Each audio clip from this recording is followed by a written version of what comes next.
Ele ainda é um garoto de apenas 19 anos, mas que já tem a dura responsabilidade de carregar um dos maiores clubes do Brasil nas costas.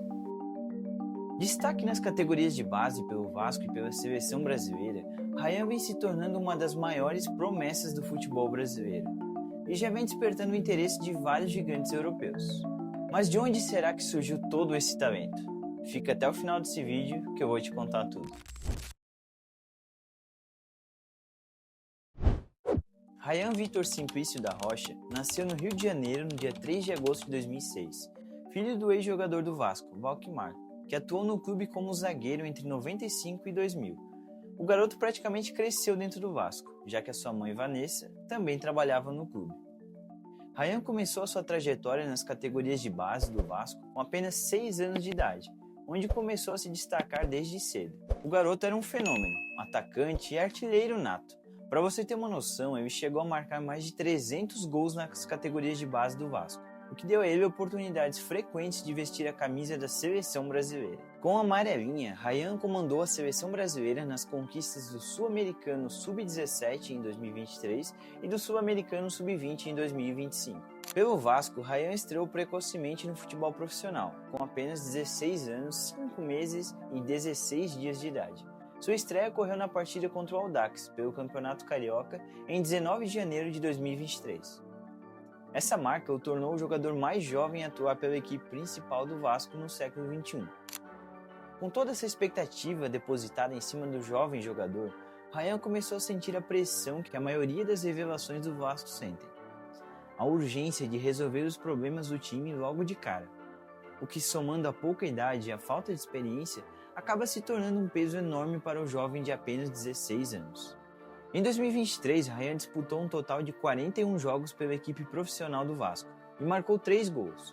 Estes números representaram o início da sua trajetória no time principal, antes de sua grande evolução na temporada seguinte.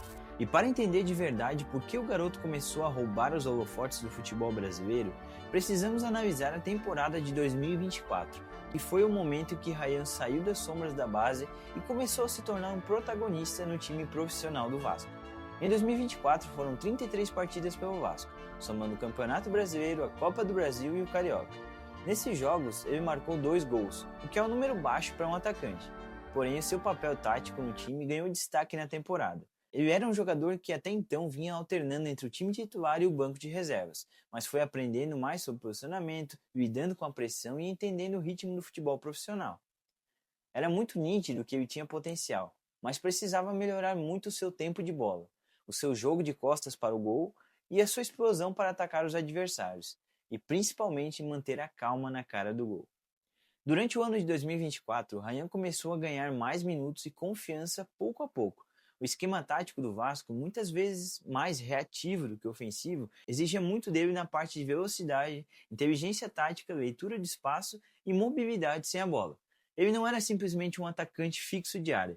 Ele puxava a marcação, abria espaços e criava linhas de passes para o time. Mas o que ainda irritava grande parte da torcida era a apatia que o Ryan tinha em alguns jogos. Parecia que ele não tinha força para correr, sempre parecendo estar cansado em campo.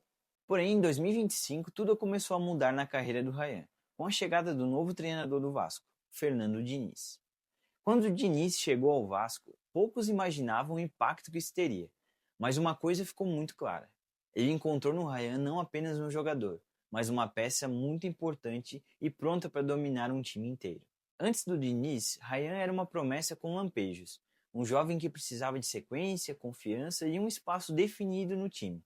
Ele somava 18 jogos até então e 3 gols marcados. Já sob o comando do Diniz, Ryan levou muitas broncas, mas também evoluiu tanto que passou a dominar as estatísticas do Vasco.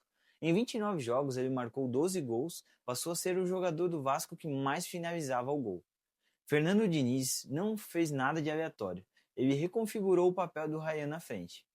Antes ele disputava a posição, era testado em lugares diferentes e sofria com a indecisão tática do time.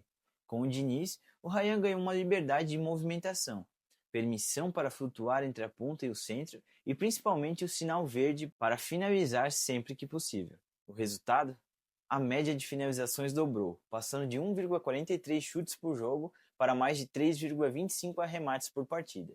Ryan foi o jogador que mais finalizou no Campeonato Brasileiro de 2025, superando nomes muito mais experientes, como por exemplo Caio Jorge do Cruzeiro e outros grandes atacantes da competição. Diniz também fez mais do que posicioná-lo melhor.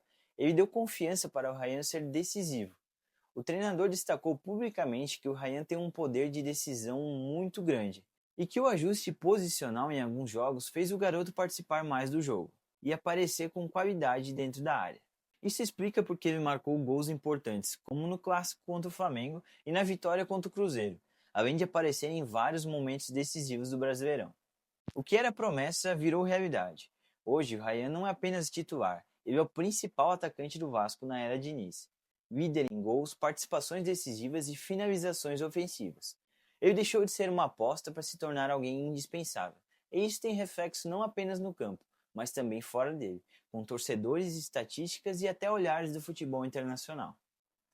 Se em 2024 Ryan era um talento esperando um contexto, em 2025, com Fernando Diniz, ele encontrou o ambiente perfeito para explodir. No fim da temporada, o Vasco não foi tão bem no Brasileirão, e na Copa do Brasil terminou batendo na trave, sendo vice-campeão. Mas nem toda final perdida é derrota, algumas são pontos de partida para algo maior. Porque no meio de um elenco pressionado, de uma campanha cheia de cicatrizes, foi um garoto da base que chamou a responsabilidade. Ryan terminou a temporada não só com os números melhores, mas com algo ainda mais raro no futebol brasileiro, o protagonismo precoce. Ele cresceu em jogo grande, apareceu quando o time mais precisava e mostrou que não sentiu o peso, nem da camisa e nem da decisão. O vice da Copa do Brasil dói, mas também ensina que o Vasco voltou a competir e mostra que o futuro do clube talvez já esteja em campo. Ryan ainda é jovem, ainda vai errar, aprender, cair e levantar, mas se essa temporada mostrou alguma coisa, é que o futebol brasileiro ganhou mais do que uma promessa. Ganhou uma nova joia, lapidada no sofrimento, testada em finais e pronta para dar o próximo passo. E a história do Ryan com certeza ainda está só começando. E você, o que acha do futebol do Ryan? Acha que ele tem potencial para vestir a camisa da seleção brasileira profissional? Deixe aqui nos comentários a sua opinião e se inscreva no canal para não perder os próximos vídeos. Eu me despeço por aqui e até o próximo vídeo. Tchau!